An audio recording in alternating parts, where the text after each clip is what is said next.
At one time, Steven Spielberg was preparing to make Cruising with Phil D'Antoni, but they could never get a script they liked, and they abandoned it. And then Jerry Weintraub got it because he wanted to work with me, and he heard at one time I was interested in it. So he got it, and he brought it back to me. I found it to be an important piece of literature, and I wanted to buy it and own it, so I did.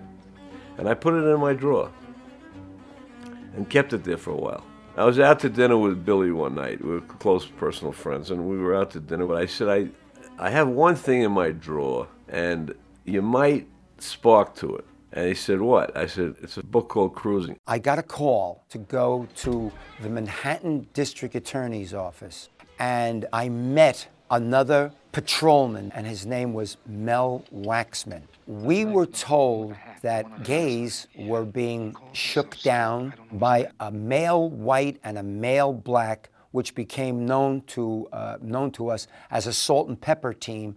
They suspected that they were cops. Then there was 2, possibly 3 killings connected with this. So Mel Waxman and myself were sent out into that world to come up with the killers. There was a series of cautionary articles by a fellow named Arthur Bell, who is now dead, about the violence in the leather bars. And I said to Jerry, if we can make a film about that, take Gerald Walker's premise, the guy who wrote the novel Cruising, and put this character into the leather bars, this cop, undercover, that's something I'd be interested in doing. I said to Billy, why don't we go to New York and go to these clubs and see if this is really happening? That's what we did. And we found it happening. It was there in front of our eyes, live and in Technicolor. And we got permission through various contacts that Jerry and I had to go into the leather bars and to observe firsthand what went on. And it was, for me, it was like going into Sodom and Gomorrah.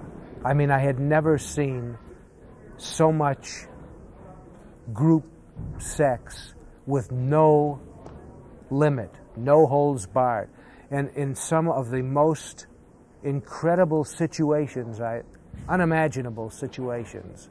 And that's the beginning of a film. That's what this situation, this scene, is something that I think the general audience doesn't know a lot about and would be fascinated by, as I am. And so I then set out to make the film in those leather bars with many of those same people doing what they do. Where you going, friend? What do you mean? Got a knife, gun, anything at all? Why? What's wrong? You a police officer. Why? This is Precinct 9. You've got the wrong attitude. I'm afraid I'm gonna have to ask you to leave. Right.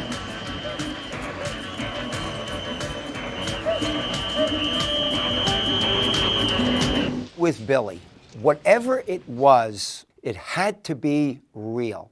Could this happen? Things like this 250-pound detective with a cowboy hat, a jock strap. This happened in real life. I want to see it now.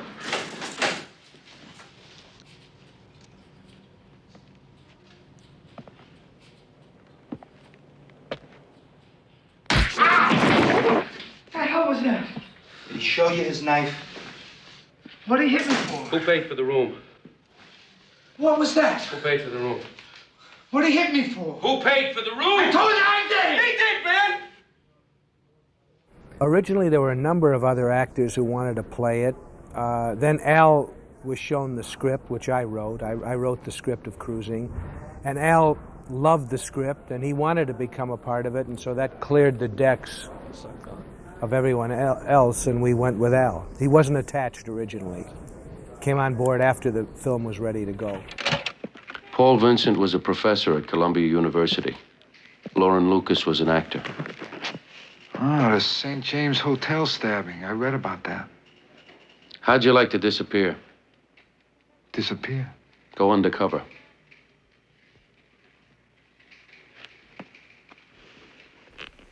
These killings have a similar MO, but we've also been finding parts of bodies floating in the river. We don't know a damn thing about these torso victims. We don't even know who the hell they are yet. But it's my hunch that they were done by the same guy who did these 2 killings up here. So why me? Well, frankly, all of the victims appear to be the same physical type, which is to say, they all look like you. Late 20s, 140, 150 pounds, dark hair, dark eyes. I see. I want to send you out there to see if you can attract this guy. The first question that he said to me was, did you really wear leather during that period? Did you really do that? And I said, yes, Al, I did.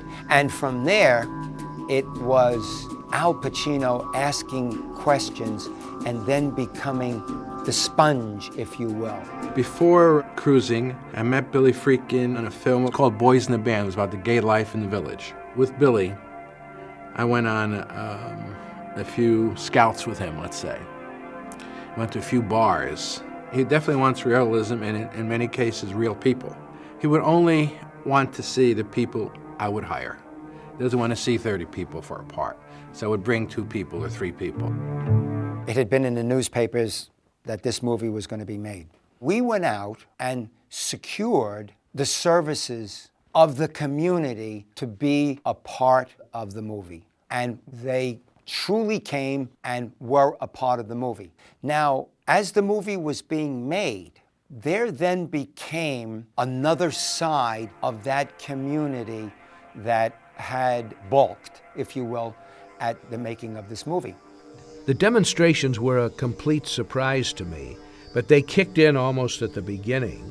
There were a lot of protests against the film in the press and then publicly, and I understood them. I understood where they were coming from. I also understood that the demonstrators were trying to shut down free speech. I had never seen the ferociousness of the people who didn't want that movie done. Figure that most movies get 3 or 4 cops on a movie from the movie unit. We had 300 cops there. It was madness, total madness. The gay community was up in arms, and I went to meetings every 15 minutes with the gay community and the gay alliance and this and then my friends, all my friends that wouldn't talk to me for 6 months that were gay. But Billy was undaunted by all the pressure, and if he went through anything, maybe he went home and screamed in the bathtub, but I never saw him flinch. You know, he would have made a good cop. I knew that this film was way, way ahead of its time. And I knew it was going to be probably the most difficult film to make than any film I would ever do in my career. And it turned out to be that. But it was an experience, and it had to be done, and it had to have a director who wouldn't quit, who had the edge and the stick-to-itiveness and no fear, and that's Billy Friedkin.